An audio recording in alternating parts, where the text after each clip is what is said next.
చెప్పండి దుర్గమ్మ. ఓకే, ఇది అంటే ఈ స్పిరిచువల్ టాక్స్ మామూలుగా వింటున్నప్పుడు ఒక సీరియస్నెస్ ఉంటుంది మన లోపల. ఇప్పుడు నాకు అవన్నీ ఆపేశాను ఎగ్దమ్మున, ఒక్కసారిగా మిగిలినవన్నీ వినటం ఆల్మోస్ట్ ఆపేశాను. ఒక 5% ఎప్పుడన్నా వింటున్నానేమో, కానీ 95% నీవే వింటున్నా. ఎందుకు ఇలా జరుగుతుంది? కారణం ఏంటి? అసలు ఏముంది స్పెషల్? నీ స్పీచెస్లో ఉన్న స్పెషాలిటీ ఏంటి? అవి ఎందుకు ఆపేశాను? అవేం బాగలేవా అంటే బాగున్నాయి.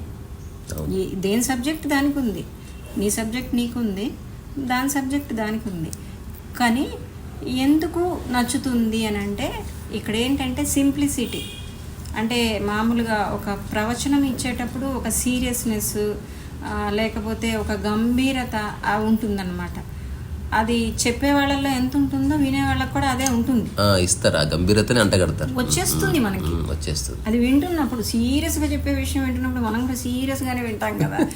ఇప్పుడు నువ్వు సీరియస్ విషయాలు చెప్తూ కూడాను చాలా న్యాచురల్గా మధ్యలో నవ్వుతూ తుళ్ళుతూ. ఇంకోటి ఏంటంటే అసలు ఏ ఫార్మాలిటీస్ లేకుండా మనిషి కోరుకునేది ఏంటి అని అంటే స్వేచ్ఛ, ఆత్మలోని స్వేచ్ఛ మెయిన్. అదే కావాల్సింది, ఇంకేం అవసరం లేదు అసలు. ఆ స్వేచ్ఛ, సంపూర్ణమైన స్వేచ్ఛను అనుభవిస్తూ నువ్వేం చెప్పాలనుకున్నావో దాన్ని ఏ ఫార్మాలిటీస్ లేకుండా నీకు నచ్చినట్టు కూర్చుంటావు, నీకు నచ్చినట్టు మాట్లాడతావు, నీకు ఎలా కావాలంటే అలా చేస్తావు కదా. ఇది స్పీచ్, నేను ఇలాగ మాట్లాడాలి, అలా చేయాలి అని ఏమీ లేకుండా ఉంటావు కదా. ఒక మనిషి యొక్క సహజమైన స్థితి అది.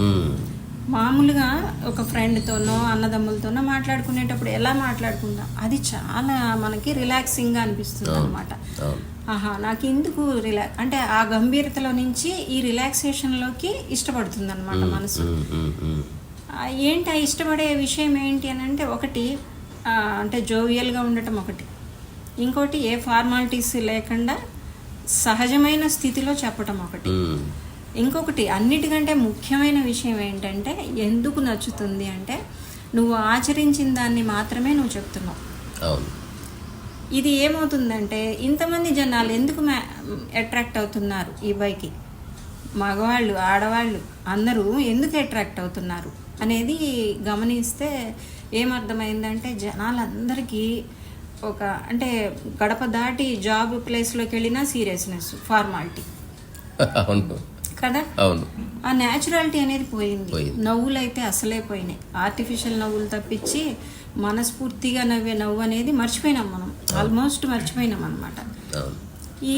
ఆ నవ్వుల్లో కూడా పార్టీల్లో ఎలా నవ్వాలి ఇవి కూడా ఫార్మాలిటీస్ అయిపోయాయి. ట్రైనింగ్స్ ఉన్నాయి, ఏమో తప్పలేదు నాకు అది తెలియదు. కానీ అది ఏంటంటే ఇప్పుడు వీళ్ళందరికీ రిలాక్సేషన్ అవుతున్న విషయం ఒకటి ఏంటంటే, ఇవి నువ్వు చెప్పే విషయాలన్నీ మేనిఫెస్ట్ అవుతున్నాయి వాళ్ళ మీద. ఎందుకో తెలుసా? నువ్వు ఆచరించి చెప్తున్నావు దాన్ని, 100% ఆచరించి చెప్తున్నావు. పత్రి సారుని చూశాను నేను, 100% ఆయన ఆచరించిన దాన్ని చెప్తాడు. ఆయన ఈగోలెస్ స్పేస్లో ఉంటాడు 100%. సో కొన్నిసార్లు ఆయన కోపం అవన్నీ నటిస్తాడు, కానీ 100% ఒక తల్లికి ఉన్నంత ప్రేమ ఉంటుంది ఆయనకి. ఆయన తర్వాత మళ్ళీ నిన్నే చూసిన నేను అలాగా. అయితే ఆయన దానికి నీ దానికి మరి నేను ఆయనవి కూడా వింటం లేదు కదా, మరి నీవెందుకు వింటున్నాను అని డౌట్ వచ్చింది నాకు. ఎందుకు అనేదానికి ఆన్సర్ ఏమొచ్చిందంటే, సార్ చెప్పేది అన్నీ చాలా బాగుంటాయి, కానీ మనసు ఇప్పటి వరకు ఎవరు టీచింగ్స్ అంటే ఇలా క్యాజువల్గా చెప్పేవాళ్ళు ఎవరు లేరు. దానివల్ల ఏమైందంటే కొన్నాళ్ళు ఆ సీరియస్నెస్ని అనుభవించిన తర్వాత కంప్లీట్ రిలాక్సేషన్ని కోరుకున్నది అనమాట నా మనసు. నా గురించి నేను చెప్తున్నాను. సో ఇంకొకటి ఏంటంటే, ఇప్పుడు నువ్వు చెప్పిన విషయాలన్నీ కూడా చెప్పడం జరిగింది. పత్రి సార్ కూడాను ఆల్మోస్ట్ ఇలాగే వెళ్తాడనమాట. అన్నీ జరిగినాయి. 80% దాకా వచ్చాను అవి ఇంప్లిమెంటేషన్లో. కానీ నీది విన్న తర్వాత 100% వచ్చేసిన. అంటే ఇప్పుడు ఒక తాడుని మనము ఇలాగా ఒరిపిడి పట్టంగా ఎప్పుడో తెగుద్ది అది. అదేవిధంగా అంటే 100% నీ దాని వల్లనే అది జరిగిందని కూడా నేను చెప్పను. ఎందుకంటే ఎన్నో జరిగి ఉంటాయి. ఈ ధ్యానం చేయటం వల్ల కావచ్చు, లేకపోతే మళ్ళీ బుక్స్ చదవటం వల్ల కావచ్చు, సత్సంగాలు విని ఉండటం వల్ల కావచ్చు, తర్వాత లాస్ట్కి వచ్చేటప్పటికి లాస్ట్ స్టెప్ నీది పడింది అనమాట. ఇప్పుడు ఏంటంటే నా లైఫ్లో నాకేమేమి అవసరమో అవన్నీ కూడాను 100% ఇంప్లిమెంట్ చేసేసుకోగలుగుతున్నాను అనమాట. దీనికి I will be grateful to you. So ఏంటంటే అది ఎవరి వల్ల ముందు ఎఫర్ట్ ఎవరి వల్ల జరిగిందో కూడా మనకే తెలియదు, కానీ లాస్ట్ అయితే ఇది ఎలా ఉంటుందంటే ఒక వ్యక్తి తిరుపతి వెళ్ళాలి, ఆ కొండ దగ్గర ఒక లిఫ్ట్ ఇచ్చాడు. తిరుపతి దగ్గరికి వెళ్ళగానే ఆ లిఫ్ట్ ఇచ్చిన వ్యక్తికి థ్యాంక్స్ చెప్తాం కదా నీ వల్ల.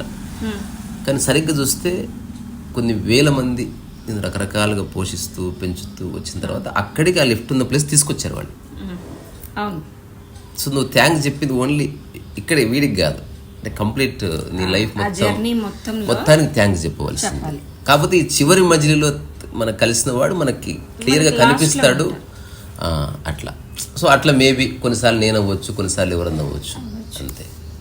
ఇంకొక విషయం ఏంటంటే నేను ఇంకొక ఎగ్జాంపుల్ చెప్తాను నువ్వు అన్నదానికి. ఇప్పుడు ఒక చిన్న పిల్లవాడు ఇంట్లో ఆడుకుంటున్నాడు, అదే పిల్లవాడు స్కూల్లో ఉన్నాడు. ఇప్పుడు నేను ఇక్కడ ఉండి చెప్తున్నా, ఆశ్రమాల్లో అక్కడికి తీసుకెళ్ళి చెప్తాను అన్నమాట, స్కూల్కి తీసుకెళ్ళి.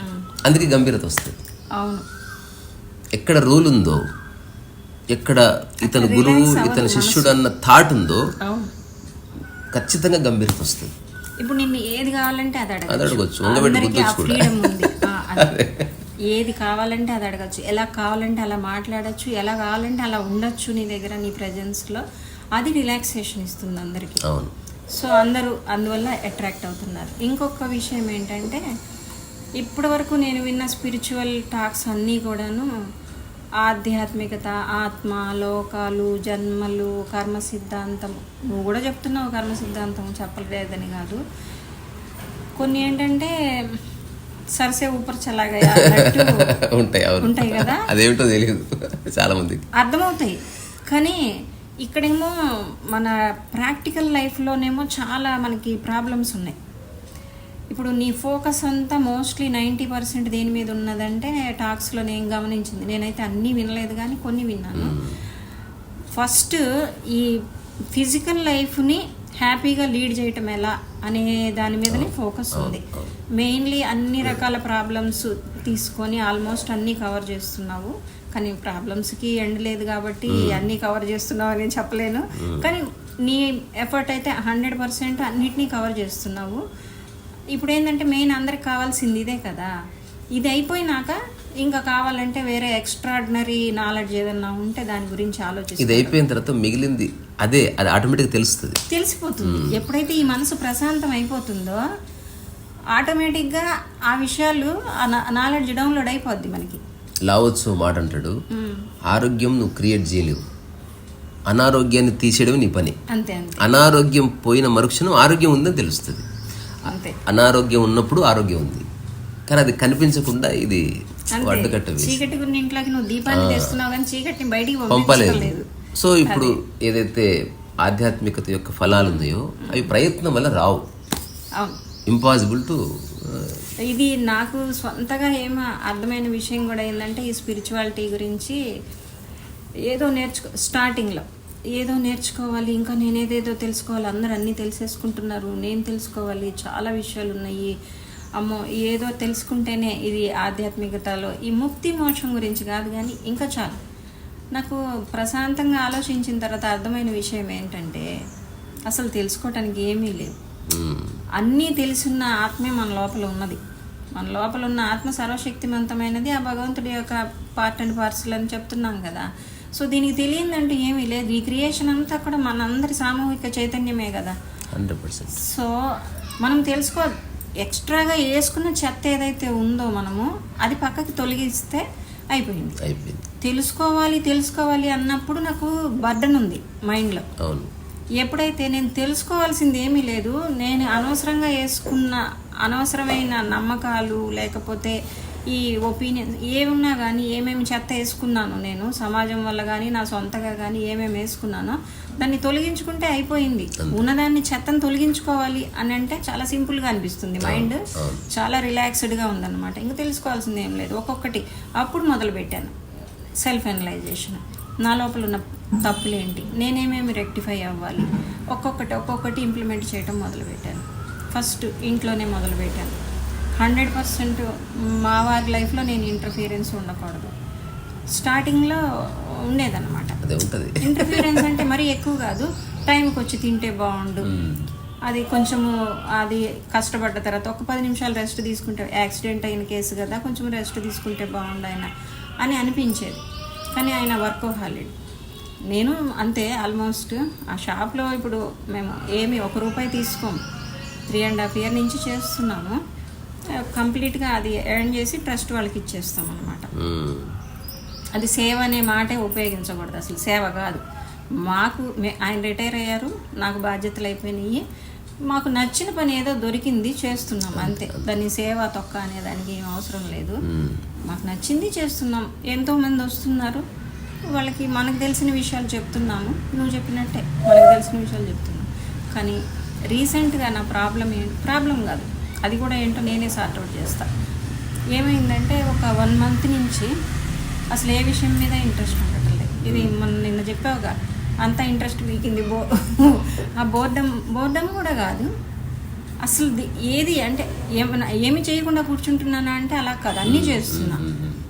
కానీ ఏమి అసలు ఇది చెయ్యాలన్న ఆ కోరిక, ఇప్పుడు ఈ పెయింటింగ్ గురించి నిన్ను అడిగాను కదా, నువ్వు అన్నవి ఆలోచన అంతమైపోయింది. ఇప్పుడు అది పెయింటింగ్ వేసినా వేయకపోయినా అది ఎలా ఉన్నా నాకేం ఫరక పడదు. అవును, అది ఉంది ఆల్రెడీ. ఒకప్పుడు ఉంది, ఇలా వేయించుకోవాలి అలా ఏం లేదు, పెయింటింగ్ వస్తుంది అంతే. రాకపోయినా నాకు వచ్చిన నష్టం లేదు అంతే. ఆలోచన వచ్చింది, ఆలోచన అంతమైపోయింది కదా, ఇంకా దాని గురించి నాకు ఎదురు చూపులు ఏముంది, ఏమీ లేవు. రీసెంట్గా ఒక ఫ్రెండ్ వచ్చాడు నా దగ్గర, అసలు నాకు ఇలాంటి పెయింటింగ్ కావాలి ఎక్స్ప్లెయిన్ చేస్తాను అని ఒక 15 గంట ఎక్స్ప్లెయిన్ చేసి, ఇలాంటి పెయింటింగ్ కావాలంటే నేను అడగవలసింది పెయింటింగ్ కాదు నన్ను, మరి ఏం అడగాలంటే కలర్స్ వేసుకో అంటే నువ్వు రాంగ్ థింగ్ అడుగుతున్నావు. సో నీకు ఏం కావాలో నువ్వు పరిపూర్ణంగా తెలిసినప్పుడు నువ్వు వేసుకోవాలి, అది నేను ఎట్లా వేస్తా? 2 ఆప్షన్స్. నేను వేసినప్పుడు నేను పరిపూర్ణంగా చేస్తున్నా, అది నీకు నచ్చుతుందా నచ్చుతుందో తెలియదు, నచ్చకపోతే తీసుకెళ్ళదు. కానీ అది పరిపూర్ణంగా లేదనే రైట్ నీకు లేదు. సో నీ దృష్టిలో అది పరిపూర్ణం అంతే. లైఫ్ ఎన్లైటన్మెంట్ అంటే అదే, నువ్వు అందరికి బాగుంటానికి జీవించట్లేదు, నీకు బాగుంది అక్కడతో అయిపోయింది. 1,00,000 మందికి బాగుండకపోయినా నీకు బాగుందా, ఎక్సలెంట్, అది కరెక్ట్ అంతే. ఎవరికి అందరికి నచ్చావు కానీ నీకు నచ్చలేదు అనుకో నీ life, what is the point? Life తెలియకపోతే గుంపులోకి వెళ్తావు, తెలుస్తున్న కొద్దీ ఏకాంతంలోకి వస్తావు. ఇది ఒక సంకేతం. అవును, ఏకాంతం అనేది మొదల నుంచి ఇష్టము, అందుకనే మా వారిని పెళ్లి చేసుకున్నాను. మిలిటరీలోకి వెళ్తే అందరికీ దూరంగా ఏకాంతంగా వెళ్ళిపోవచ్చని అలాగే ఉన్నాను. నాకు అది ఎప్పుడూ ఇష్టం, ఏకాంతం ఉండటం అనేది చాలా ఇష్టం అన్నమాట, ఊరికి దూరంగా. ఇప్పుడు ఇలా వచ్చాను అనుకో, ఎప్పుడెప్పుడు వెళ్ళిపోదామా కడతాలని అనిపిస్తుంది, ఇంక ఉండబుద్ధి కాదు, జనం మధ్యలో సఫోకేటింగ్గా అనిపిస్తుంది అనమాట. కానీ అలా కూడా ఉండకూడదు, ఉండాలి. సరే ఓకే, నాకు అది ఇష్టం అంతే. అయితే ఇప్పుడు నేనేం అడుగుతున్నానంటే, ఇప్పుడు ఆ ఇంట్రెస్ట్ అనేది దేంట్లో లేదు. ఒకప్పుడు స్పిరిచువల్ టాక్స్ వినటంలో ఇంట్రెస్ట్ ఉన్నది, లేదంటే ఎవరికన్నా క్లాసులు చెప్పడంలో ఇంట్రెస్ట్ ఉంది. క్లాస్ అంటే ఏం లేదు, జస్ట్ ధ్యానం ఎలా చేయాలి ఏంటనేది చెప్పమంటారు వాళ్ళు, అది డ్యూటీ కాబట్టి చెప్తాము, అక్కడ అయిపోయింది. ఇప్పుడు అది లేదు, ఇది లేదు, ఏది లేదు, కానీ అన్నీ ఊరికినే చేస్తున్నా అంతే.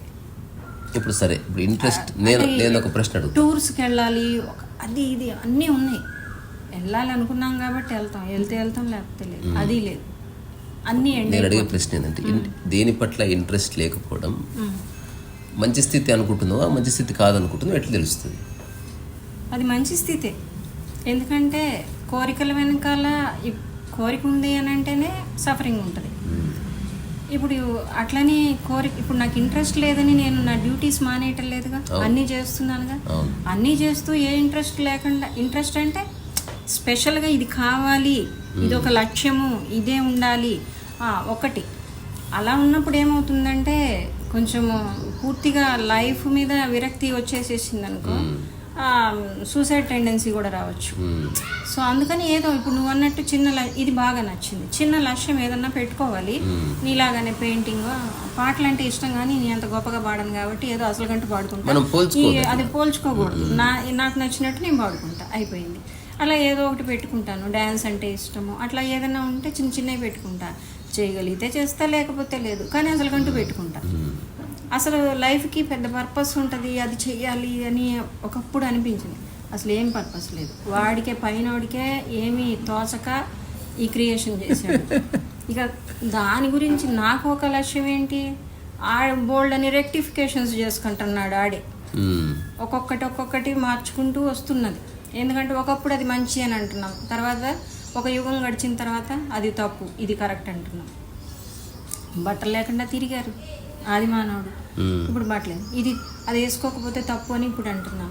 ఒకప్పుడు అవన్నీ రెక్టిఫికేషన్స్ జరుగుతూ ఉన్నాయి అన్నమాట నిరంతరము. ఆ భగవంతుడి సృష్టిలోనే అవన్నీ ప్రాపంచిక విషయాలు అంతే, ప్రకృతి పరంగా ఏ మార్పు లేదు, ఏమీ లేదు. ఇప్పుడు ఆయన ఏమన్నా పోనీ పెద్ద పర్పస్ తోటి క్రియేషన్ చేశాడంటే ఏమీ లేదు. ఆ శూన్యంలో కూర్చొని ఆయనకేం తోచకనే ఏదో థాట్ వచ్చింది, క్రియేషన్ చేశాడు, మేనిఫెస్ట్ అయిపోయింది ఒక రూపము. నాకు తెలిసి మర్చిపోయింది అంత చేసిన. అసలు అదే పత్రి సార్ని ఇదే మాట అడిగితే, ఎందుకు సార్ దేవుడు కూర్చున్నాడు కూర్చోకుండా ఇదంతా ఎందుకు చేశాడు, ఈ గోలంతా మనకి ఎందుకంటే వాడికి పని లేక అని అన్నాడు. అంతే, ఒకటే మాట అన్నాడు. అసలు మన ఇంటర్ప్రిటేషన్ అంతే. అంతే, సరే, ఇదొక సెల్ఫ్ సస్టైన్ మెకానిజం అంతే, దీని వెనక ఎవరు లేరు. ఇప్పుడు నువ్వేమనుకుంటున్నావు ఇలా ఇంట్రెస్ట్ లేకపోవటం గురించి? నువ్వు మంచి స్థితి అన్నావు కాబట్టి ఇంకా చెప్పడానికి ఏం లేదు. నేను చెప్తున్నా మంచి స్థితి నీ దృష్టిలో. నా దృష్టిలో కూడా మంచి అంటే కొంచెం దానికి ఒక ఎగ్జాంపుల్ ఇస్తా. ఇప్పుడు శశేకండి, ఇప్పుడు గట్టిగా మనం ఎప్పుడైనా కలిస్తే పిసుకుతాం ఇట్లా, అంటే ఓవర్ ఇంట్రెస్ట్ వచ్చింది, మనకు ఒకటి నచ్చలేదు, వెళ్ళిపోతాం, ఇది అస్సలు ఆసక్తి లేదు. సో ఈ రెండు స్థితులు వద్దు తప్ప మధ్యన ఒక స్థితి ఉంది ఊరికి, లైఫ్ని ఈ రేంజ్లో పట్టుకుంటే చాలు. సో ఇది ఆసక్తి లేని స్థితి కాదు, లేదా అమితమైన ఆసక్తి ఉన్న స్థితి కాదు, మధ్య స్థితి, మనసు వదులుగా ఉన్న స్థితి. Neither you are attached to something not detached, you are just using it. ఆ సమయంలో భోజనం చేస్తున్నావు అంతే. అమితాసక్తి లేదు, ఆసక్తి లేని స్థితి లేదు, అంతే అంతే. చాలా మంచి స్థితి అనమాట. ఇప్పుడు నా జీవితం అంతా అంతే. నాకు అత్యున్నతమైన ఆసక్తి ఉన్న అంశాలు లేవు, ఆసక్తి కోల్పోయిన అంశాలు లేవు. అన్ని అవసరాలను తెలుస్తుంది. ఇప్పుడు నీ టాక్స్ విన్న తర్వాత, ఒకప్పుడు మా పాప నేను డిస్కస్ చేసుకునేవాళ్ళము. చెప్పేది ఒట్టి మెడిటేషన్ చేసినందువల్ల ఏమి. ఇంకొక విషయం, అది ఎవరో 500 స్టూడెంట్స్ వస్తే పిరమిడ్లో, అది దిల్సుఖ్ నగర్ పబ్లిక్ స్కూల్ నుంచి వస్తే క్లాస్ చెప్పమంటే ఫస్ట్ టైం అనమాట స్టేజ్ మీద నేను చెప్పడం. ఒక 1 hour క్లాస్ అయిపోయింది. చెప్పటం అయిన తర్వాత ఇంకా మళ్ళీ వాళ్ళు చెప్పమని అడిగినప్పుడు నేను చెప్పనని చెప్పాను. అసలు చెప్పటానికి ఏం లేదు, చెప్పక్కర్లేదు అనిపించింది నాకు, అనిపించింది. తర్వాత నువ్వన్నావు చూసావా, కొంచెం ఇదొక్కటి నాకు ఇంకా డైజెస్ట్ అవ్వలేదు. ఇట్లా కళ్ళు మూసుకొని కూర్చున్నందువల్ల ఏమీ రాదు, అది ధ్యానం అనేది ఒక స్థితి, దానంతట అది ఎప్పుడో కలుగుతుంది అని అంటున్నావు కదా. ఇలాగ శ్వాసని గమనిస్తూ కళ్ళు మూసుకొని కూర్చున్నందువల్ల ఏమీ రాదు అని నువ్వు అంటున్నావు. కానీ అక్కడ కూర్చున్నందువల్ల, ఆ ప్లేస్లో కూర్చున్నందువల్ల నేను ప్రాక్టికల్గా చూసిన విషయం ఏంటంటే, ఎంతోమంది జీవితాల్లో మార్పులు వచ్చేసినాయి. చాలా థాట్ లెవెల్లో. అంటే తాత్కాలికంగా సమూలంగా వచ్చిన వాళ్ళు కొద్దిమంది ఉన్నారు, తాత్కాలికంగా వచ్చి మళ్ళీ డ్రాప్ అయ్యి మళ్ళీ అందుకున్న వాళ్ళు కొద్దిమంది ఉన్నారు. సో అది నేను చెప్పాలి, 3 రకాలుగా ఉన్నారు. అంటే ఏదైనా ఒక విషయాన్ని పరిచయం చేయడం కోసం ఒక పద్ధతి అవసరం. సో ఫోకసింగ్ ఆన్ బ్రెత్ అన్నది నా దృష్టిలో వెరీ ఎలిమెంటరీ. అంటే అదే ధ్యానం యొక్క కంప్లీట్ స్ట్రక్చర్ కాదు, అది ఎలిమెంటరీ. కానీ అదే 20 ఏళ్ళ నుంచి చేస్తున్నావు చూడు, అక్కడ వచ్చింది ప్రాబ్లం. ఇప్పుడు స్టాండ్ వేసుకుని సైకిల్ తొక్కని చెప్పాను, సైకిల్ అర్థమవుతుంది. నువ్వు లైఫ్ అంతా అట్లే తొక్కావనుకో, అసలు ఎవరు చూస్తారయ్యా? రోజు కూర్చొని రోజు శ్వాసనే గమనిస్తే ఇంకేముంది. అది నెక్స్ట్ స్టెప్ వెళ్ళేదానికి చెప్పిన ఫస్ట్ స్టెప్ మాత్రమే పత్రి సార్ అయినా కానీ నేను చెప్తున్నా. దాని తర్వాత స్టెప్స్ ఏంటో ఏమీ లేవు. అది మనిషి క్రియేషన్. అది ఏ శాస్త్రంలో రాయబడలేదు. బుద్ధుడు చెప్పింది, శ్వాసని గమనిస్తే నీ మైండ్ నిలబడుతుంది, ఆలోచనలో స్తబ్దత వస్తుంది.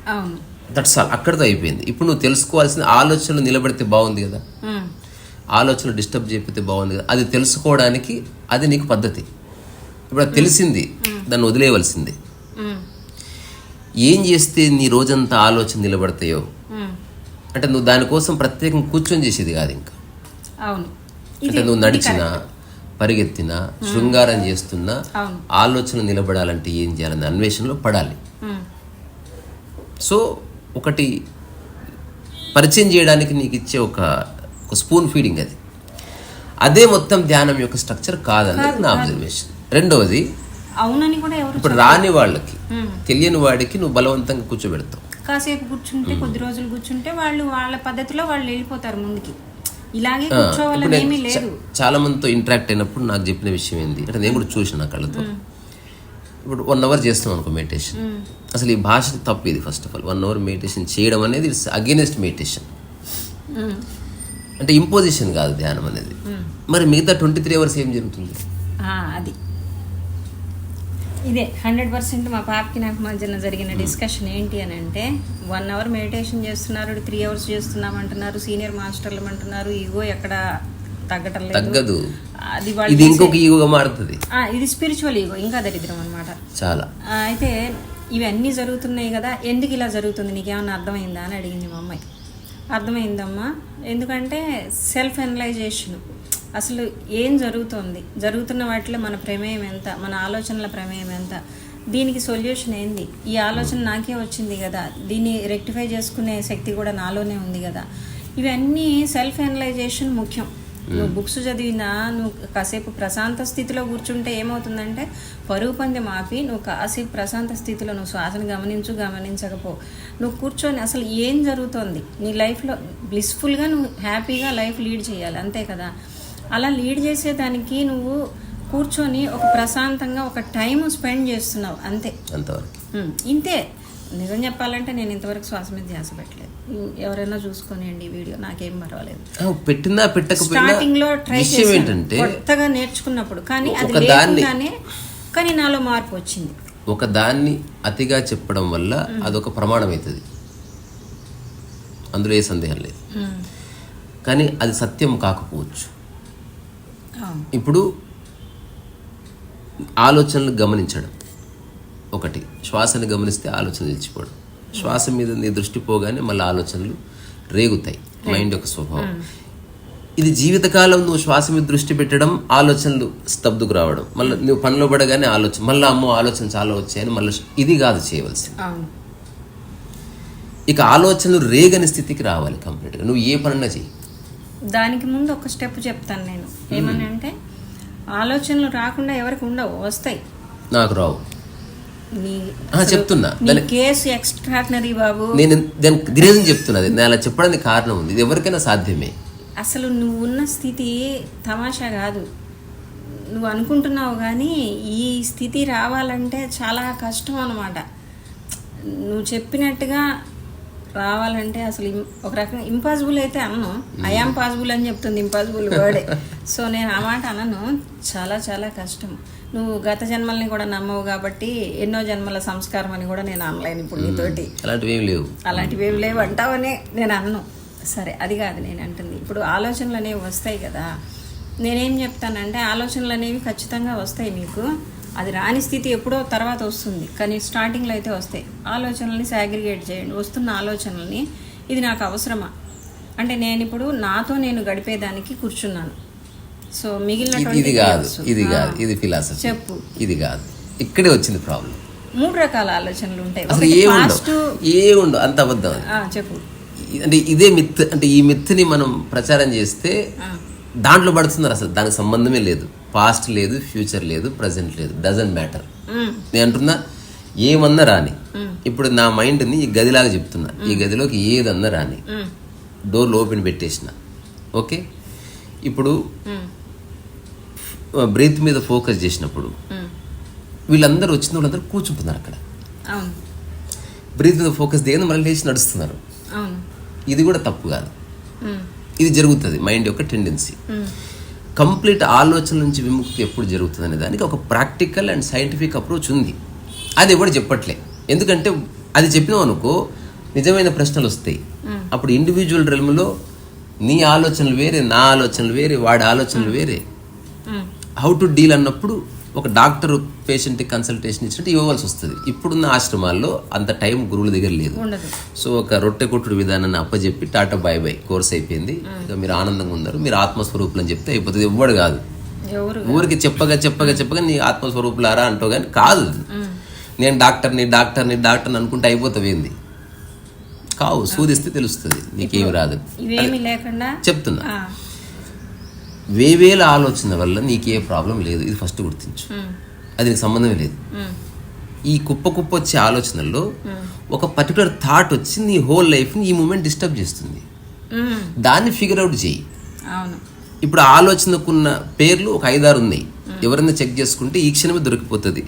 ఒక ఆలోచన మనిషి, ఒక ఆలోచన వస్తువు, ఒక ఆలోచన గౌరవం, ఒక ఆలోచన సిద్ధాంతం. ఇవి కాకుండా నేను డిస్టర్బ్ చేసే అంశాలు ఏమీ లేవు. ఎవరైనా చెక్ చేసుకోవచ్చు. సో నీకు మనిషికి సంబంధించిన ఆలోచనలు వస్తాయి, వస్తువుకు సంబంధించిన ఆలోచనలు వస్తాయి, సిద్ధాంతానికి సంబంధించిన ఆలోచనలు వస్తాయి. అట్లాగే నీ గౌరవం అంటే సెల్ఫ్ డిగ్నిటీ, సెల్ఫ్ రెస్పెక్ట్, ఇట్లాంటి ఆలోచనలు వస్తాయి. ఈ 4 మినహా వచ్చేవేవి నిన్ను బాధించవు. ఇప్పుడు మనిషికి సంబంధించిన ఆలోచన కూడా నేను బాధించదు, కానీ ఒక ప్రత్యేకమైన మనిషికి సంబంధించిన ఆలోచన ఈ అన్ని ఆలోచనలతో కలిపి వస్తుంది. అది నీ మైండ్ పట్టుకుంటుంది, because you are identified with it. వచ్చే వేవేల ఆలోచనలు నువ్వు చూడకు, గమనించకు, వాటిని పట్టించుకోకు, వాటితో నీకు పనే లేదు. ఇప్పుడు నువ్వు ఫ్లైట్ ఎక్కినావా? ఒక్కసారి ఇప్పుడు ఫ్లైట్ దిగగానే బ్యాగులన్నీ వస్తాయి. ఎన్ని బ్యాగులు వస్తాయి నీకేమి? నీ బ్యాగ్ మీదనే నీకు దృష్టి ఉంటుంది. అక్కడ ఏమంటారు, you have to claim your baggage claiming అన్నారు దాన్ని. ఇక్కడ you have to claim your thought. వచ్చే వేవేల ఆలోచనలు ఎన్ని వస్తాయి నీకు? ఇప్పుడు ఎయిర్పోర్ట్లో ఎన్ని లక్షల బ్యాగులు వస్తాయి, నీకేం సంబంధం? నీకేం ప్రాబ్లం లేదు. చూసినా దాన్ని తీసుకో. అవేర్నెస్ తోటి అసలు ఎంత అలర్ట్ గా ఉంటామంటే మన బ్యాగ్ అంతే, నీ దృష్టి దాని మీదనే ఉంటది. Is it meditation? ఇప్పుడు నీ బ్యాగ్, ఇప్పుడు నీకు వచ్చే రకరకాల ఆలోచనలు నువ్వు ఫస్ట్ చూడవలసింది. ఒక నెలంతా మనిషి వల్ల వచ్చే ప్రాబ్లం ఏదైనా ఉందా అంటే నీ ఎగ్జిస్టెన్స్ని ఇబ్బంది పెట్టేది, నీ ముఖంలో ఆనందాన్ని చెరిపేసేది, నీకు పని మీద ఆసక్తి లేకుండా చేసేది, వస్తువులు ఇస్రేలా చేసే మనిషి అన్న ఆలోచన ఏదైనా ఉందా? నువ్వు కరెక్ట్గా ఫిగర్ అవుట్ చేస్తే భర్తనో, భార్యనో, కొడుకో, కూతురో ఉంటుంది, ఫస్ట్ తెలుస్తుంది. దాన్ని ఫిగర్ అవుట్ చేసినావు. ఇందులో ఏ ఆలోచన వల్ల ఇద్దరి మధ్యన కాన్ఫ్లిక్ట్ వస్తుంది, నువ్వు దీన్ని ఫిగర్ అవుట్ చేయి. జస్ట్ దాని మీద వర్క్ చేసి దాన్ని చుక్క పెట్టేసినావు అనుకో, నెక్స్ట్ నీ మైండ్లో అసలు ఎన్ని ఆలోచన వచ్చినా నీకేం డిస్టర్బెన్స్ ఉండదు. బికాజ్ నువ్వు ఆలోచనను పట్టుకొని దాన్ని అర్థం చేసుకొని ప్రాక్టికల్గా దాన్ని అడ్రస్ చేసినావు. మేలుకొని ధ్యానం యొక్క స్వరూపం ఇది. ఊరికి చూస్తూ కూర్చోవడం కాదు, చూసిన తర్వాత దాన్ని పట్టుకొని దాన్ని ప్రాక్టికల్గా ఎగ్జామిన్ చేసిన దాన్ని నువ్వు ప్రాక్టికల్గా టెస్ట్ చేస్తే నెక్స్ట్ నువ్వు మళ్ళీ మెడిటేషన్ చేసినప్పుడు you are waiting for that thought to come. మొదటిసారి రాలేదు అది, తద్వారా యువర్ మైండ్ ఇస్ ఫ్రీ. ఇది ఇంత సులువు కాదు, it may take some time. అంటే నిన్ను ఇబ్బంది పెట్టే ఆలోచనలు 6, 7, 9, 10 ప్రపంచంలో ఉన్న ప్రతి ఆలోచన నీ మైండ్లో ఉండొచ్చు. నేను ఇబ్బంది పెట్టవు.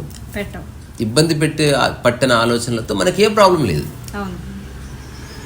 సో ఎప్పుడైతే ఈ 5-6 ఆలోచనలు డిసప్పేర్ అయిపోయినావో మెల్లగా ఆలోచనల పరంపర తగ్గుతుంది ఆటోమేటిక్గా. ఎందుకంటే వీటిని పట్టుకొని చాలా ఆలోచనలు వస్తాయి, ఒక ఆలోచన పట్టుకొని 100 ఆలోచనలు వస్తాయి. ఇప్పుడు నువ్వు అన్నావు కదా, అలాగా కూర్చొని శ్వాస మీద ధ్యాస పెట్టి అలా చేసినందువల్ల ఏం మార్పులు రావు అని అన్నావు కదా. కానీ మా ఆడపడుచు కూతురు ఉంది, తను ఇట్లానే ధ్యానం మొదలుపెట్టింది. అమ్మాయిలో చాలా ట్రెమెండస్ చేంజ్ అనమాట. అసలు నేను ఇంకొక మాట చెప్తాను, చేంజ్ రావడం వేరు, దీనివల్ల వచ్చిందని చెప్పడం వేరు.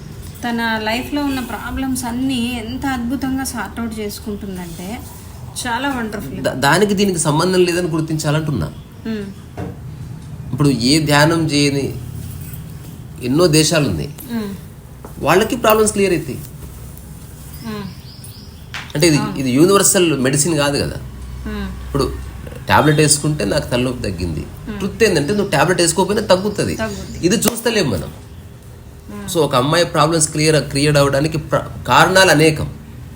అంటే తన పర్సెప్షన్ చేంజ్ అయిపోయింది, తన అంటే అసలు ఆలోచించే పద్ధతి, ఆ మెచ్యూరిటీ లెవెల్ అన్నీ చేంజ్ అయిపోయినాయి అనమాట. తనకి చదువు కూడా రాదు. ఇప్పుడు పర్సనల్ డెవలప్మెంట్ ట్రైనింగ్ తీసుకున్న పర్సెప్షన్ మారుస్తారు. ఏమీ లేకుండానే నేను అంటున్నది మెడిటేషన్ అనేది పర్సెప్షన్ బ్యాటిల్ కాదు, ఏమీ కాదు. నీ మనసులో వచ్చే నిన్ను ఇబ్బంది పెట్టి నీ ఎగ్జిస్టెన్స్కి ప్రాబ్లం వచ్చే ఆలోచన చూడడం, వాటిని ప్రాక్టికల్గా క్లియర్ చేయడం. తద్వారా ఉదయం నుంచి పడుకునే వరకు నిద్రలోను మళ్ళీ మెలుకున్న తర్వాత నీ ధ్యాన స్థితి కొనసాగుతుంది. తద్వారా ధ్యానం చేయాల్సిన అవసరం లేదు. అదే నేను చెప్తున్నాను, ధ్యానం చేసేది ఎందుకు అంటే ధ్యానం ఎప్పుడు చేయకుండా ఉండడానికి. కళ్ళు తెరిచి కూడా ధ్యాన స్థితిలో అంతే ఉండాలి. అదే పత్రి సార్ కూడా చెప్తారు ఇదే మాట. ఒకసారి కాన్వర్సేషన్ జరిగింది, అదే నువ్వు కూర్చొని కళ్ళు మూసుకొని చేయక్కర్లేదురా, ఇంకా అవసరం లేదు. ఆయన ఎప్పుడో చెప్పాడు, ఐ హావ్ నెవర్ మెడిటేటెడ్ అని. ఆయన క్లియర్ ఉన్నాడు. కానీ ఆయన స్థితికి మనం రావాలంటే కొద్ది రోజులన్నా మనం పరుగు పందెం ఆపి ఒక చోట స్థిరంగా ఆపాలి కదా. టీవీనో వాట్సాప్లో లేకపోతే ఇంక బయట ఎక్కడోనో తిరుగుతూనే ఉంటే అది జస్ట్ కూర్చొని నిన్ను నువ్వు ఎగ్జామిన్ చేసుకునేదానికి ఒక టైం ఇస్తున్నావు. నిజంగా లైఫ్ అర్థమైన వాడు, నేను నా భూజ కవిత ప్రక్రియలో ఒకటి ఉంటుంది, ధ్యానము తెలియని వాడు అన్ని పనులు ఆపి ధ్యానం చేస్తాడు, ధ్యానం తెలుసుకున్నవాడు అన్ని పనులు ధ్యానమే చేస్తాడు. అంతే అంతే, అసలు ఆ డివిజన్ ఉండదు. రీసెంట్గా ఒక వ్యక్తి ఒక 1.5 hour నాతో మాట్లాడిన తర్వాత అంతా అయిపోయింది. She also meditator from some organization. ఇప్పుడు టాక్ అయిపోయింది కాబట్టి మనం ధ్యానం చేద్దాం అనేది. నేను ఎంతసేపు చేసింది అది నువ్వు చేసుకోవాలి. ఇది ప్రత్యేకంగా చేసేది అంటే ఇంతసేపు నువ్వు స్ట్రగుల్ అయినావా లేకపోతే ఏంది ఇది? చెప్పాను ఇప్పుడు నేను నాకు వెళ్ళి ఎక్కడ పిరమిడ్ లోపల కానీ ఎక్కడ కళ్ళు మూసుకొని ధ్యానము అని కూర్చోవాలని లేదు. అసలు నిరంతరము ఒక బ్లాంక్ స్టేట్ నడుస్తుంది. ఒక్కటైతే చెప్పగలను, నువ్వు ఇంపోజ్ చేసినంత కాలం నిజమైన ధ్యాన స్థితి యొక్క ఆవిర్భావం జరగదు. ధ్యానం అంటే లయం అంతే. ఈ క్షణం మాట్లాడుతున్నావు, నీ యొక్క బాడీ, నీ మైండ్, ఎవ్రీథింగ్ ఇక్కడే ఉంది. నెక్స్ట్ నువ్వు వెళుతున్నావు, మెట్లు దిగుతున్నావు, మెట్లు దిగే దగ్గర ఉంది నీ మైండ్. ఆటో ఎక్కుతుంటే ఆటో ఎక్కే దగ్గర ఉంది. అంతే, దానికోసం ప్రయత్నం అంతే అంతే. అంటే మనం ఏం చేసినా దానికోసమే. ఇప్పుడు ఖాళీ రోడ్ని పార్క్లో నడిపిస్తారు, అక్కడే నడుస్తుంది కదా లైఫ్ అంతా. రోడ్డు మీకు వచ్చి నడవాలి కదా ఏదో రోజు. సో ఇప్పుడు ఒక దగ్గర కూర్చొని చేసేది ట్రైనింగ్ సెంటర్. అది నీకు ఒక విషయాన్ని అర్థం చేయించడానికి కోసం ఒక చిన్న సెటప్ చేశారు. అంతే అంతే. లైఫ్ అంతా ఆడనే తెస్తే ఎట్లా? హాస్పిటల్ని ఎంత తొందరగా వదిలించుకోని అనుకుంటాము, ఆశ్రమాన్ని అంత తొందరగా వదిలించుకొని తీరాలి. విషయం అర్థమైంది, ఇక జీవితంలో ఆశ్రమానికి పోవద్దు, అవసరం లేదు అసలు. కానీ వాళ్ళు అట్లా అనుకోవట్లే. మా ఇల్లు అక్కడ మేము సెట్ చేసుకున్నాం కాబట్టి మేము ఉన్నాం. నేను చెప్పేది నీ గురించి కాదు, మామూలుగా చెప్తున్నాను. నాకు అసలు స్టార్టింగ్ నిజం చెప్పాలంటే నాకు అసలు ఒక గురువుని పట్టుకొని వెళ్ళటం కూడా ఇష్టం ఉండదు. అది అవసరం కోసం అంటే ఒక ఎక్స్టెంట్ వరకు ఓకే, ఆయన నాలెడ్జ్ని ఖచ్చితంగా పట్టుకుంటా. ఇప్పుడు పత్రి సార్ ఉన్నారు, అసలు 100% ఆయన నాలెడ్జ్ని పట్టుకుంటా. నాకు ఆ వ్యక్తిని పట్టుకోవటం అనేది నిన్నైనా ఆయనైనా అవసరం లేదు, అవసరం పట్టుకోకూడదు. నేనేమంటుందంటే ఈ క్లారిటీ మనకున్నట్టు వాళ్ళకి లేదు. అది ఒక చిన్న ఇన్సిడెంట్ జరిగిందనమాట. అందరూ మామూలుగా పత్రి సార్ వచ్చినప్పుడు కలిసేదానికి వెళ్తారు, కాళ్ళు మొక్కుతారు, కాళ్ళు నొక్కుతారు, ఏదో అక్కడ ఆయన ఉన్నంతసేపు ఆయన వెనకాల తిరుగుతూ ఉంటారు, అన్ని పనులు వదిలిపెట్టేసి తిరుగుతుంటారు. మా వారు కానీ నేను కానీ వెళ్ళాము, అసలు వెళ్తాం అసలు కంటే ఒకసారి చూసేదానికి వెళ్తాము. అన్నపూర్ణేశ్వర్లోనే ఎక్కడో ఆయన ఉన్నప్పుడు ఒకసారి చూసేసి నమస్తే చెప్పి వచ్చేస్తాము. అయితే చాలామంది అడిగారు, ఎందుకు మీరు వెళ్ళరు, ఆయన వచ్చినప్పుడు విల్లాలోకి ఎందుకు వెళ్ళరు, ఉండొచ్చు కదా పత్రి సార్ దగ్గర కాసేపు ఉండొచ్చు కదా అని అంటే, ఆయన చెప్పిన విషయాల్ని ఫాలో అవుతున్నాము. ఇప్పుడు నాకు ఒక డ్యూటీ ఇచ్చారు ఇక్కడ, అది మీరు సేవనండి ఏమనండి డ్యూటీ ఇచ్చారు, ఇది వదిలిపెట్టేసి 10 మంది వస్తారు ఆయన ఉన్నప్పుడు, వాళ్ళు వచ్చినప్పుడే కదా మేము చేయాల్సింది అక్కడ డ్యూటీ అనేది. అది వదిలిపెట్టి నేను ఆయన కాళ్ళ దగ్గర కూర్చుంటే, ఆయన ఇచ్చిన డ్యూటీ చేయకుండా ఆయన కాళ్ళు పట్టుకుంటే నాకేమొస్తుంది? నాకేమన్నా వస్తుందేమో, కానీ నేను ఆయన ఇచ్చిన డ్యూటీని నేను చేయలేను కదా. సో అందుకని లేదు వెళ్తాంలే తర్వాత వెళ్తామని చెప్పి గమ్ముగా ఉండిపోతాం అనమాట. నాకు చిన్న డౌట్ వచ్చింది అనమాట, ఏంటి నాకేమన్నా పొగరా ఏంటి, అందరూ వెళ్తున్నారు మరి నేను ఎందుకు వెళ్ళటం లేదు, నిజంగా అందరు అన్నట్టు నాకేమన్నా ఇది ఉందా, హెడ్ వెయిట్ వచ్చిందా ఏంది అని డౌట్ వచ్చింది అనమాట. కాదు అని తెలుస్తోంది, ఒక చిన్న జర్క్ లాగా అలా వచ్చింది. అలా వచ్చిన తర్వాత వెంటనే అక్కడ ఆ రోజు పత్రి సారు స్పీచ్ ఇస్తున్నారు స్టేజ్ మీద, అది లైవ్ చూస్తున్నా. నేను బుక్ షాప్లో కూర్చున్నా, లైవ్ చూస్తున్నప్పుడు ఓటి కుండలు మాత్రమే నా చుట్టూ తిరుగుతాయి, నిండు కుండలు ఎప్పుడో దూరంగా ఉంటాయి అన్నాడు. భలే చెప్పావయ్యా, నా కోసమే అనుకున్నా అన్నాడు. ఆయనకి తెలుసు అనమాట అన్ని. ఆరోగ్యం వచ్చిందా ఆసుపత్రి నుంచి ఎట్లయితే బయటపడతావు, ధ్యానం అర్థమైతే no more visiting to ashram. Simple, ఇంతకు మించిన ఇంకా వేరే స్టేట్మెంట్ లేదు. గుంపు ఉన్నంత మాత్రం సత్యం ఉంటుందన్న గ్యారెంటీ లేదు. ట్రైనింగ్ సెంటర్ అంతవరకే. అది వాళ్ళకుండే ఈగోలు వాళ్ళకున్నాయి, అక్కడ కూడా ఈగో ప్రాపకం కోసమే పనిచేసే వాళ్ళు చాలా మంది ఉంటారు, చాలా ఎక్కువ ఉంటాయి, దిశనాహంకారాలు ఎక్కువ ఉంటాయి. పాలిటిక్స్ అయినా ఈగోస్ అయినా చెమట గారిపోతుంది. బయట వాళ్ళకంటే ఎక్కువ ఉన్నాయి. ఎందుకు అదే ఇదే నాకు వచ్చిందనమాట. వీళ్ళు ఇంత ధ్యానం చేస్తున్నారు, ఇంత ప్రచారాలు చేస్తున్నారు, ఇంత ఇన్ని చెప్తున్నారు కదా కబుర్లు, వీళ్ళలో ఈ సెల్ఫ్ అనలైజేషన్ ఎందుకు రావటం లేదు? నువ్వు మళ్ళా ఫండమెంటల్ నీకు అసలు అవకాశం ఇవ్వకుండా నేను ప్రతిక్షణం కూర్చోబెడితే, ఇప్పుడు ఒక డాక్టర్ దగ్గరకు వచ్చే 100 మంది పేషెంట్స్ని ఒకేలా ట్రీట్ చేస్తా చూడు, అప్పుడు ఏమవుతుంది? ప్రిస్క్రిప్షన్తో పనిలే. వ్యక్తికి మైండ్ వేరుందని గుర్తించకుండా నువ్వు ఎట్లా చెప్తావు పద్ధతి? నేను ఫండమెంటల్గా నేను డిఫర్ అయ్యేది అక్కడ.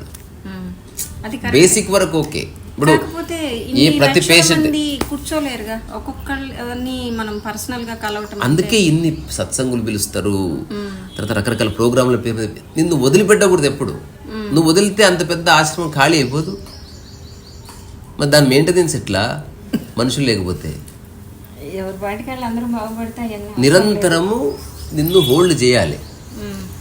నేను చెప్తున్నా, నువ్వు లిబరేట్ అయ్యే ఉద్దేశం నీకున్నా, నిన్ను వదిలిపెట్టే ఉద్దేశం ఈ గురువులకు లేదు, ఈ ఆశ్రమాలకు లేదు. పట్టుకోడు, ఇప్పుడు వదిలేస్తాడు, నీ ఇష్టం, ఏమైనా చేసుకో. గురువు వేరు, సంస్థ అన్నప్పుడు నిన్ను పట్టుకుంటుంది. పట్టుకోరు వీళ్ళు. ఎవరి పాటికి వాళ్ళు, ఎవరికి నచ్చిన దగ్గర వాళ్ళు వాళ్ళ ఇళ్లల్లో వాళ్ళు పెట్టేసుకొని వాళ్ళు చేసేసుకుంటారు. ఇప్పుడు బయట వాళ్ళని ఈ ఆర్గనైజేషన్కి సంబంధించి రూల్స్ ప్రకారం చేయాలని ఏ రూలు లేదు. ఆయన ఉన్నప్పటి నుంచి అందరూ స్వేచ్ఛగా ఎదగండి, అందరూ ఒక్కొక్కళ్ళు ఒక్కొక్క జ్ఞానాన్ని చెప్తారు, డిఫరెంట్ నాలెడ్జ్ అనమాట. అయితే నేను ఎప్పుడు సరదాగానే ఒక మాట ఉంది, కాంట్రాడిక్టరీగా కూడా చెప్తారు, వస్తుంది చెప్తారు. పత్రి సార్ని అడిగారు అనమాట, వీళ్ళేమో కర్మ సిద్ధాంతం ఉందంటారు, ఇంకోళ్ళేమో అసలు కర్మ సిద్ధాంతం లేదు, నువ్వేమనుకుంటే అదే జరిగిపోతుంది అలా చెప్తున్నారు, అసలు కర్మ సిద్ధాంతమే లేదు, నువ్వు నమ్మిందే జరుగుతుందని ఒకళ్ళు అంటున్నారు. ఇవన్నీ వీళ్ళు వేరువేరుగా ఇలాగ చెప్తున్నారు కదా, డిఎన్ఏ యాక్టివేషన్ అంటున్నారు, ఇంకేదేదో అంటున్నారు, చాలా చెప్తున్నారు కదా, మరి ఇవన్నీ మీరు ఎందుకు అపోజ్ చేయరు అని అంటే ఆయన అన్నాడు, అరే నేను ఒక దీపాన్ని ఇచ్చాను, సింపుల్గా ఇదిగో ఇక్కడ వెళ్ళండి అని చూపించాను, లేదు మీరు దాన్ని అటు తిప్పి ఇటు తిప్పి ఇలా తిప్పి చూసుకుంటానంటే చూసుకోండి, నేనేం పలకను, ఎవరిష్టం వాళ్ళది, ఎవరికి ఉండాల్సిన స్వేచ్ఛ వాళ్ళకు ఉంది, సో ఎవరి దారిలో వాళ్ళు వెళ్తారు. నేను చాలా సింపుల్ వే చెప్పాను, మీరు దాన్ని అంటే వేరే పద్ధతిలో చూస్తానంటే చూడండి, అందరికీ స్వేచ్ఛ ఉన్నది, నేను ఎవరి విషయంలో జోక్యం చేసుకోను, ఎవరి పద్ధతిలో వాళ్ళు వెళ్ళండి అంతే. అల్టిమేట్స్లో ఉన్న వాళ్ళు అలాగే ఉంటారు, కానీ ఆ వ్యక్తి సంస్థ ఎస్టాబ్లిష్ చేసిన తర్వాత ఆ సంస్థకు కొన్ని సెట్ ఆఫ్ రూల్స్ ఉంటాయి, వాళ్ళు చేసే పని వేరే. ఇప్పుడు నేను చెప్పొచ్చు నాకేం సంబంధం లేదని, కానీ నాకు నీకు మధ్యన ఒక ఆర్గనైజేషన్ స్ట్రక్చర్ వచ్చిన తర్వాత నువ్వు ఖచ్చితంగా. ఎందుకు అనుకుంటున్నాను నేను ఒక ఆర్గనైజేషన్కి బాండ్ అయి ఉన్నానని? నిన్ను కాదు, నేనైతే లేను, నేను కూడా లేను, నేను గమనించింది మాత్రమే చెప్తున్నా, లేకపోతే మంచిదే. నేను ఎవరికి బాండ్ అయ్యలేను, నాకు నేనే. అది ఓకే. నేను ఎప్పుడు అనుకునే మాట, ఒక గురువు ఒకవేళ ఆశ్రమం పెట్టకూడదు, తను ఎక్కడ ఉంటే అదే ఆశ్రమం, అన్కండిషనల్గా తనకు తెలిసి చెప్పాలి, ఆచరిస్తూ. ఇదొకటి. రెండవది, ఒకవేళ ఆశ్రమం పెట్టాడు అనుకో, దాంట్లో డబ్బుకి సంబంధించిన ఏ ఆస్పెక్ట్ ఉండకూడదు, అంటే లావాదేవీ ఏది ఉండదు, చెట్లు ఉంటాయి అంతే, ఎవరి గుడిసెలు వాళ్ళవి, ఎవరి ఫుడ్ వాళ్ళే వండుకొని తినాలి, కానీ ఆశ్రమం సపోర్ట్ చేయకూడదు. అప్పుడు నిజంగా సీకరే ఉంటాడు, మిగతా వాళ్ళంతా వెళ్ళిపోతారు. రెండవది అంటే నేను కోరుకునే ఆశ్రమం. మూడవది, ఎట్టి పరిస్థితుల్లో గురువు ఉన్నంత వరకు అది ఉండాలి తప్ప, గురువు పోగానే గురువుకు సంబంధించిన ఏ మూలాలు వాటికి ఒక ఇంపార్టెన్స్ ఇవ్వడం, దానికి స్థలాలు ఏర్పాటు చేయడం, ఇలాంటివి కూడా చేయకూడదు. అంటే ఆ నాలెడ్జ్ స్ప్రెడ్ చేసేదానికి ఒక ప్లేస్ ఉండకూడదు అని అంటున్నారు అస్సలు. నాలెడ్జ్ మామూలుగా గురువు ఒక ప్లేస్లో ఉన్నాడు, కానీ బౌండరీ ఉండదు గురువుకి. గురువు ఫ్రీ అవ్వాలి ఫస్ట్ వీటి నుంచి. గురువు ఎప్పుడో ఫ్రీ అయిపోయాడు, అది నాకు డౌట్ ఉంది. గురువు ఎప్పుడో ఫ్రీ అయిపోయాడు. ఇప్పుడు నాకు 90% ఆఫ్ ది పీపుల్ వచ్చిన వాళ్ళని నేను గమనించి నేను తెలుసుకున్న విషయం ఏంటంటే, ఇది ఒక ఉమ్మడి కుటుంబ వ్యవస్థలాగా ఎంజాయ్ చేస్తున్నారు. ధ్యాన మహాచక్రమైనా ఏ ప్రోగ్రామ్స్ అయినా కానీ. నేను చెప్పేది ఇప్పుడు జనాల్లో లోపించింది ఏంటి? ఇప్పుడు సిలికాన్ ఆంధ్ర ఉంది, ఎవ్రీ ఇయర్ ఒక పెద్ద సెలబ్రేషన్ చేస్తారు. 1 మంత్కి చిన్న చిన్న పట్టణాలు సెలబ్రేషన్ చేస్తారు. అట్లా చాలా సంస్థలు చాలా చేస్తారు. చేసుకొని నేను అంటున్నది when it comes to meditation, it's a surgery. అక్కడ ఇట్లాంటివి ఏవి ఉండడానికి వీల్లేదు. ఇవన్నీ ఎక్స్క్యూజెస్ ఇవి. నువ్వు వాటి కోసం పోలే ఆశ్రమానికి, నువ్వు అక్కడికి వెళ్ళింది లిబరేట్ అవ్వడానికి. నువ్వు వేరే ఉదాహరణకి నీకు హాస్పిటల్కి వెళ్ళావు, నీకు ప్రాబ్లం సర్జరీ చేయకుండా నువ్వు ఊరికి ఎంటర్టైన్ చేస్తున్నాం రోజు బెలూన్స్ వదిలే కార్యక్రమము, లేదా పేషెంట్స్ అంతా హార్ట్ పేషెంట్స్ అంతా కూర్చొని చప్పట్లు కొట్టి బాగుంటుంది చూడడానికి. దేనికోసం వెళ్ళావు అన్నది మర్చిపోతే ఇదంతా దేనికోసం వెళ్ళావు గుర్తించిన వాడికి ఇదంతా బక్వాస్ అయిపోతుంది. వాడు ఈ పండుగలు పౌర్ణమి ఇవన్నీ కాదు, నేను వచ్చింది ఇది, దీనికి ఆన్సర్ ఉందా లేదా? నువ్వు పెట్టే ఆశ్రమం నేను లేదు, ఆశ్రమం లేదు, నువ్వు అన్నావు కదా ఒకవేళ ఆశ్రమం ఉంటే లేదు లేదు లేదు లేదు లేదు. నేను కంప్లీట్ దాని నుంచి తత్వ విచారణ చేసిన ఎవరి వంట వాళ్ళు చేసుకొని తినాలి, ఎవరి షెల్టర్ వాళ్ళు వేసుకోవాలి అని చెప్తున్నావు కదా. ముసలోళ్ళు ముత్తుకోళ్ళు ఉంటారు, సంబంధం లేదు అట్లాంటిది. అసలు ఇది ఎక్స్క్యూజే ఉంటుంది ఇక్కడ. ఇది ఎక్స్క్యూజ్ లేదంటే రూత్లెస్ రియాలిటీ. అంటే అసలు కొంతమందికి డబ్బే ఉండదు. ఇప్పుడు డబ్బుతో పనే లేదు కదా, నేను చెప్తున్నది. డబ్బు లేనోడు కూడా తింటున్నాడు. ఇప్పుడు అన్నదానాలు జరుగుతున్నాయి అంటే అందరూ కలిసి. ఇప్పుడు నేను చెప్పిందంటే రెండవది అసలు డబ్బు ప్రాముఖ్యత లేదన్న. నువ్వు ఇంట్లో ఉన్నా తినవలసిందే. అప్పుడైతే గురువు ఇస్తలేడు కదా, అరదు కూడా నీ భోజనం నువ్వు తిను. సో గురువుకి సంస్థ ఉండకూడదు, సిద్ధాంతం ఉండకూడదు. ఏ వ్యక్తి వస్తే ఆ వ్యక్తికి తగ్గట్టు పద్ధతి ఇచ్చి పంపించాలి. ఇది కరెక్టే, అంతే. అది అప్పుడు నిజమైన లిబరేషన్ ఉంటుంది. అందరికీ ఒకే పద్ధతి ఇచ్చావా ఓన్లీ డిపెండెన్స్ ఉంటుంది. నిన్న నేను ఒక జోక్ అనుకుని నవ్వుకుంటున్నాను అనమాట. సో గురువు గారు నాకు ఇట్లా అంటే జోక్గానే అంటే ప్రతిరోజు టెంకాయ కొట్టు, నీ ప్రాబ్లమ్స్ పోతే పోని గురువు చెప్పాడంట. సంవత్సరం తర్వాత వచ్చింది గురువు ప్రాబ్లమ్స్ పోలేదంటే టెంకాయ ఏ టైంలో కొట్టావు అన్నాడు. అది చెప్పలేదండి మీరు. ఎప్పుడు కొట్టాడు? అదే అంటే నేను ఎప్పుడు పడితే అట్లా కాదు, ఎర్లీ మార్నింగ్ 4 o'clock కొట్టాలని తెలియదా? తెలియదు, అలా కొట్టు. మళ్ళీ సంవత్సరం అయింది, 4 o'clock కొట్టాను, అయినా ఏం కాలేదు. కొడుతున్నప్పుడు దాని యొక్క తోక నీ వైపు ఉందా అటువైపు ఉందా? నీకు దండవు సారి, ఇది లేవు, నువ్వు నన్ను ఫ్రీ చేస్తలేవు. 30 ఏళ్ళు అయినా వేరే వాళ్ళ నుంచి నీకు ఒక పద్ధతి వచ్చినప్పుడు అతను ఏం చెప్పాలనుకుంటున్నా 100% నీకు తెలిసే అవకాశం లేదు. లోకాభిరామాయణం చాలా ఉంటుంది. ఇప్పుడు నన్ను వచ్చి నువ్వు గల్లా పట్టుకుని అడిగితే నేను చెప్పిన ఇన్ని టాక్స్ పక్కన పెట్టి నీకు పేపర్ మీద 9 పదాలు రాసిస్తా. ఈ 9 పదాలు నీలో ఉన్నాయి అనుకో, ఇక నీ లైఫ్లో లిబరేషన్ ఉన్నట్టే. అంత సింపుల్ లైఫ్. అందులో ఒక్క పదం రిఫ్లెక్ట్ అయినా నీ లైఫ్ చాలా బాగుంటుంది. అది నువ్వు చెక్ చేసుకుంటే తప్ప తెలియదు, ఊరికి కూర్చొని కళ్ళు మూసుకొని చేసేది కాదు. ఇప్పుడు వ్యూవర్స్ అడుగుతారా 9 ఏంటో చెప్పమని? అదే ప్రపంచంలో పోలిక, ఒపీనియన్, జడ్జిమెంట్ లేకుండా ఉండు. ప్రపంచంలో ఖచ్చితంగా వస్తాయి, ప్రకృతిలో అవి లేవు. ఇప్పుడు నువ్వు మెడిటేషన్ చేయకు, నీలో పోలికలు ఉన్నాయా అవి తీసేయడానికి ప్రయత్నం చేయి. దాన్ని గుర్తించే ప్రక్రియ మెడిటేషన్. మెడిటేషన్ అంటే గుర్తించే ప్రక్రియ, స్కానింగ్. తర్వాత 4వది సామరస్యం. నువ్వు ఇంట్లో ఉండు, చెట్ల మధ్య నుండు, కుక్కతో ఉండు, హార్మనీ మిస్ కాకుండా చూసుకో. కొన్నిసార్లు మౌనం వల్ల హార్మనీ వస్తుంది, కొన్నిసార్లు నవ్వితే హార్మనీ వస్తుంది, కొన్నిసార్లు నువ్వు ఉంటే వస్తుంది, కొన్నిసార్లు నువ్వు పీకితే వస్తుంది. ఏం చేస్తే హార్మనీ ఉంటుందో నీ ఫోకస్ హార్మనీ ఉండాలి. హార్మనీ మీద నీ ఫోకస్ ఉన్నప్పుడు ఈగో ఉండదు, ఇంపాసిబుల్. 4 అయిపోయినాయి. 5వది సమత్వం, సమదృష్టి సాధన చేయి. నీ లైఫ్లోకి ఎవరు వచ్చినా అందరు నీతో సమానంగా చూసుకో. ఇందులో కులము, మతము అట్లాంటి ప్రస్తావన ఏది లేదు. తర్వాత అందరి పట్ల హృదయంలో సమాన గౌరవం ఉంచుకో. వ్యక్తిని బట్టి నీ భాష మార్చుకో. ఏమంటే దుర్గా అన్నాను, గౌరవం సేమ్. వాడి పట్ల నా గౌరవం సేమ్ ఉంది, అరే పోయి ఛాయ్ తెపో అన్నా. నువ్వు అరే అనలేదు, వాడిని ఏమండి అనలేదు. సో ఎవరితో ఎట్లా భాష ఉండాలో అట్లా ఉంచుకో, కానీ అంతర్గత గౌరవాన్ని మార్పు లేకుండా చూసుకో. ఇది చెక్ చేసుకోవాల్సిన విషయం. తర్వాత నిష్కామ కర్మ. ఏదైనా పని చేస్తున్నప్పుడు ప్రాపంచిక విషయాలు జోడించి చేస్తున్నావా, తద్వారా నువ్వు సఫరింగ్ వస్తుంది.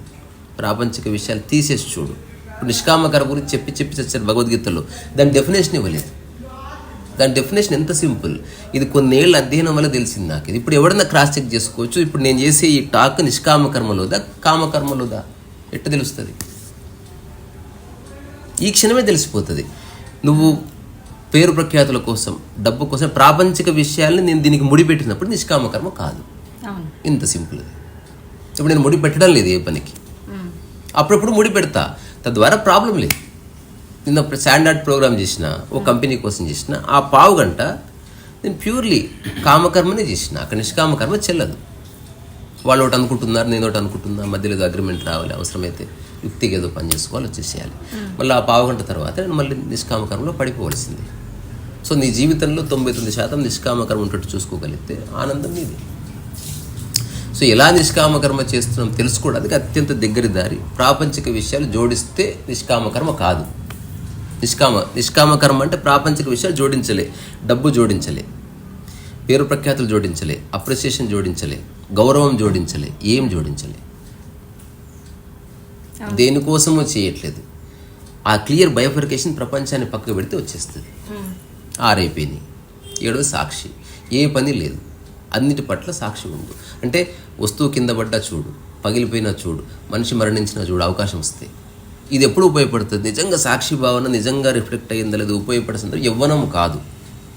యవ్వనంలో చాలా నిష్కామకర్మ చేయవలసిందే, సామరస్యం కోసం ప్రయత్నం చేయవలసిందే, ఎరుకలో ఉండవలసిందే, అన్నీ చేయవలసిందే. కానీ ఒక సమయం వస్తుంది, అక్కడ ఇప్పుడు నిష్కామకర్మకి స్కోప్ లేదు, సామరస్యానికి స్కోప్ లేదు. అది ఎప్పుడు డెత్ టైం. సాక్షి భావన నీకు ఉపయోగపడేది మరణ సమయంలోనే. మిగతా సమయంలో సాక్షి భావన తెలుస్తుంది నీకు. సో సంపూర్ణ ధ్యాన స్థితి. You are not expecting anything. నిష్కామకర్మ సాక్షి ఒకటే. నిష్కామకర్మలో చేస్తూ ఉన్నావు, సాక్షిలో జస్ట్ చూస్తూ ఉన్నావు. ఈ 2 అద్భుత స్థితులు. 2 అది 100, ఇది 0.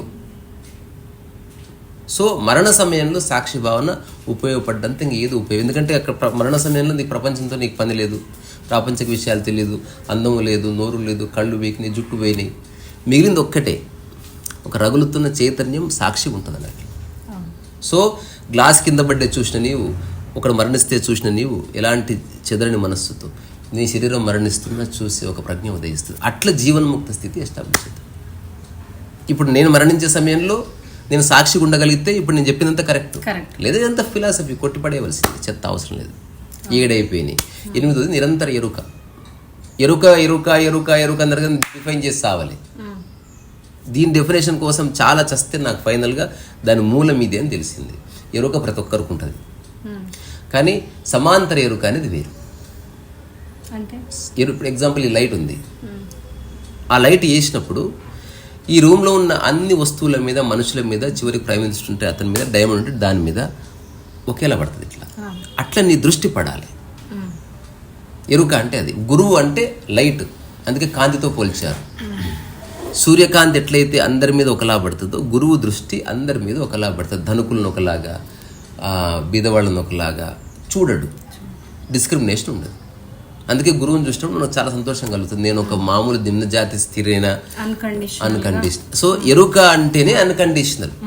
నిజమైన ప్రేమ ఎరుకలోనే ఆవిర్భవిస్తుంది, నిజమైన సేవ ఎరుకలనే ఆవిర్భవిస్తుంది, నిజమైన ధ్యానం యొక్క సృష్టి ఆవిర్భావం అంతా ఎరుకలనే నిక్షిప్తమైంది.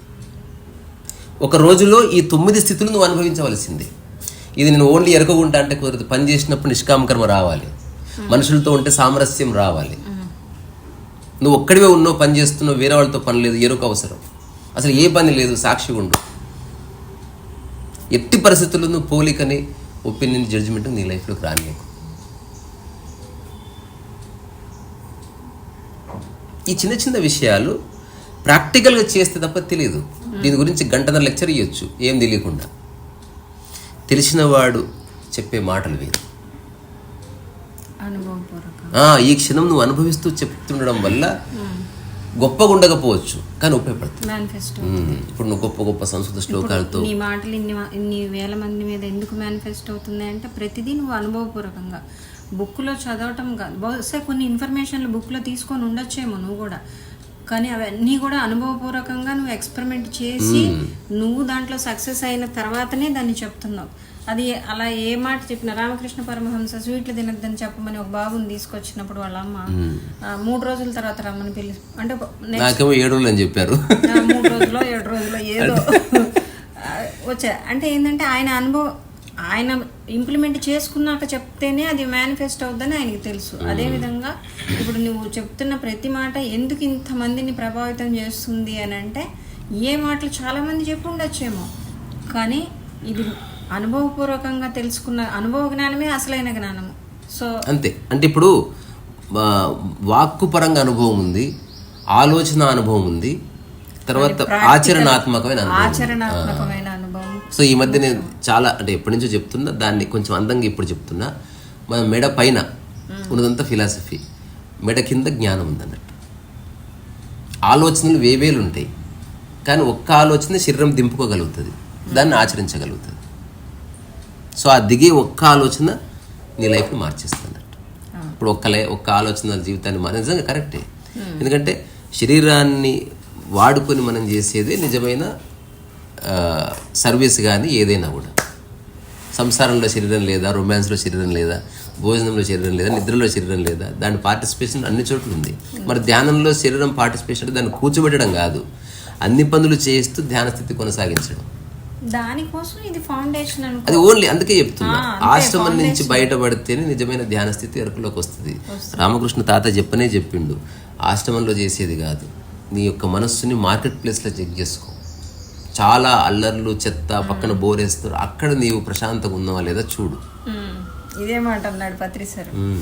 మాది ఊర మాస్ అండి, మా ఆర్గనైజేషను.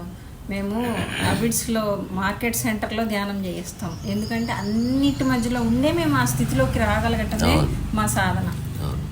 సైలెంట్గా ఉండి చేయటం కాదు, అన్నీ అలా ఉంటాయి, కానీ వాటి మధ్యలో మేము ఆ స్థితిని తెచ్చుకోవాలి, అది అని చెప్తారు. అయితే ఇంకొక మాట, ఇదేం విమర్శ కాదు నీ గురించి, నాకు అంటే అనిపించింది అనమాట. కొన్నిసార్లు నువ్వు అంటుంటావు కదా, ప్రపంచంలో ఇది మొట్టమొదటిసారి నేనే చెప్పాను.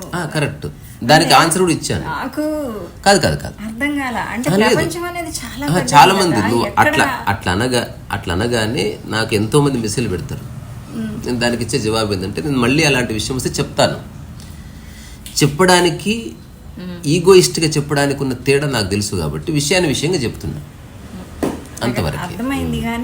కానీ ప్రపంచంలో ఎన్నో వేల అంటే ఎన్ని కోట్ల మందిలో ఎవరు ఎక్కడ ఏం చెప్పారో మనకు తెలియదు కదా. కాదు ఇప్పుడు ఎన్నో పుస్తకాలు ఉన్నాయి, ఎన్నో మాటలు ఉన్నాయి. ఈ తరహా మాట్లాడే వాళ్ళు కోట్లు ఒక్కరు ఉండరు. ఇది రేరెస్ట్ ఆఫ్ రేర్ థింగ్ ఇది అని ఎలా చెప్పగలవు? ఆ సిచ్యువేషన్ నీకు వస్తే తప్ప తెలియదు. అంటే ప్రపంచంలో ఉన్న ఏ మానవుడు ఇప్పుడు ప్రపంచం చెప్పలేదు, నేనే చెప్తున్నా. దాని రీజన్ ఏమిటి? ఇప్పటి వరకు ఉన్న పుస్తకాలన్నిట్లో అంటే వాంగ్మయం మొత్తంలో ఆధ్యాత్మికపరమైన వాంగ్మయం మనకు కొంత ఉంది, దాన్ని స్టడీ చేస్తే తప్ప తెలియదు నీకు. అట్లా ఇప్పుడు ఏదైనా ఒక వ్యక్తి ఒకటి కనుక్కున్నాడు అనుకో, అతను నోబెల్ ఇస్తారు. నువ్వు అట్టెట్లా అనుకుంటావు కనుక్కోలేదని అన్ని నీకు లేదు. కొత్తది కనుక్కున్నాడంటే వాడు ఇక్కడ రీసెర్చ్ చేయకముందే నీకు తెలిసిపోతుంది ఒక న్యూనెస్ అనేది. దానికి ఏకైక ప్రమాణం ఏమిటంటే అధ్యయనమే. సో నేను చేసిన రకరకాల అధ్యయనాల వల్ల ఇప్పుడు సరే ఎవరన్నా ఇప్పుడు ఎరుక గురించి ఈ డెఫినేషన్ ఉందనుకో, నిష్కామకర్మ అంటే ఏది? ఇప్పుడు నేను చెప్పిన అంటే ప్రాపంచిక విషయాలు జోడించని పని నిష్కామకర్మ. ఇదే పని అనుకుంటే కామకర్మ అవుతుంది, ఇదే పని నిష్కామకర్మ అవుతుంది. నీకు ఇచ్చే షేక్ హ్యాండ్ అనుకుంటే కామం ఉంది, ఇందులో నిష్కామం ఉంది, నేను నుంచి ఏం ఆశిస్తలేను. ఇది నేను చెప్పట్లేదు, నీకు తెలుస్తుంది. ఇప్పుడు ఈ డెఫినేషను ఇంతవరకు ఏ పుస్తకాలు రాయబడలేదు. ప్రాపంచిక విషయాలు జోడించని యాక్ట్ ఈజ్ నిష్కామకర్మ. ఇప్పుడు ఎవరన్నా అట్లెట్లా అన్నవాళ్ళు ఇప్పుడు అధ్యయనం చేయాలి, ఇంక పోయి చేసి ఎక్కడన్నా పుస్తకంలో ఉంటే ఫోటో తీసి పెట్టాలి. ఇది ఎట్లుంటదంటే ఆకాశంలో నక్షత్రాలు ఎన్ని ఉన్నాయంటే 6300. ఇది అటువంటిది కాదు, ఇది ఆచరిస్తుంది. అదే ఇమాజిన్ స్పెక్యులేషన్. ఇది 100% ఫ్యాక్ట్. ఇదంటే నేను నిష్కామకర్మ అంటే ఏందో తెలుసుకోవడానికి చదివిన పుస్తకాలు, చేసిన చర్చలు, నేను జెన్యున్గా సెర్చ్ చేసిన కాబట్టి ఒక చిన్న ఆథెంటిసిటీతో చెప్తా. అందులో ఈగో లేదు, లేదా బల్లగుద్దు కూడా ఏమీ లేదు. కానీ జనాలకి నేను అనే పదం వాడేమంటే ఈగో అన్న దాని గురువులు చెప్పి సచ్చారు. అట్లా ఈగో లేనివాడు నేను అనే పదాన్ని చక్కగా వాడుకోవచ్చని నేను చెప్తున్నాను. అది జస్ట్ భాషకు అవసరం కాబట్టి అంతవరకు. ఏదో మంచి పాట చెప్పు, ఓ పాట పాడు. వేణువై వచ్చాను బోనానికి.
మాట్లాడు.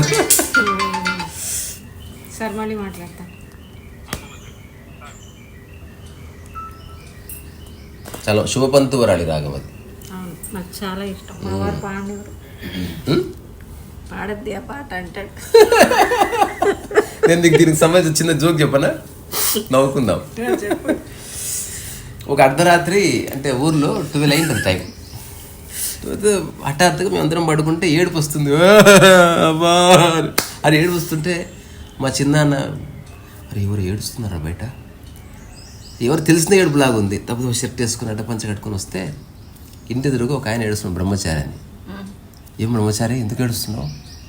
ఇట్లా అయితే అనుకోలేక అంటే వాళ్ళ ఆవిడ కొంచెం హెల్త్ ఇష్యూస్ అవ్వండి, ఏమన్నా చచ్చిపోయిందా తెలియదు కదా.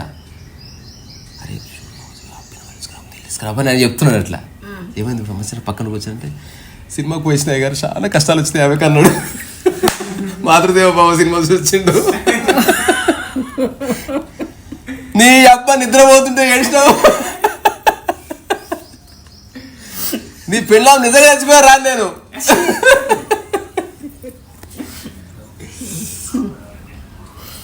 అంటే అంత బాధ వేసింది ఆయనకు, మాధవి బాధ తెలుసుకుని. చాలా బాగుంటుంది పాట. ఎస్, ఆపేస్తున్నా.